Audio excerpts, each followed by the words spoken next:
Nalo wingu la simanzi limetanda eneo la Chieni Gishugu, kaunti ya Kirinyaga baada ya mwanamume kumuua mpenziwe na kisha kujitia kitanzi. Kulingana na wananchi waliofanikiwa kufika kwenye eneo la tukio, wameeleza kuwa wawili hao walikuwa na mzozo hapo awali. Marehemu wamepelekwa katika makafani ya Kerugoya, uchunguzi ukiendelea.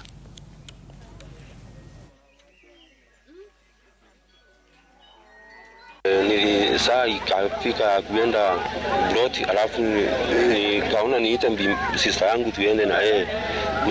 Nikifunja dirisha nikakuta bibi yangu, sister yangu amekufa, hata mume wake amekufa, alikuwa akijifunga kamba, amekufa.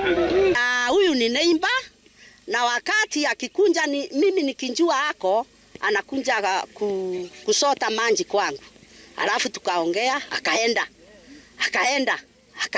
wakakunja na huyu Morogoro, wakakaa, wakakula, wakaenda. Hata wakaenda kwa Morogoro, wakatinda mpaka mwezi mzima. Akikunja nikamuuliza, kwani wewe ulikuwa wapi? Mimi nilikuwa kwa Morogoro, alikuwa anavunjika mguu, nilikuwa nikimpatia chakula. Na waona wakipitia hapo kwetu wakiwa wawili, wakiwa wanacheka sana, wakienda kwa baa na kunywa pamoja. Hata mgogo alikuwa anakula wakiwa wawili tu, hawako na sinda.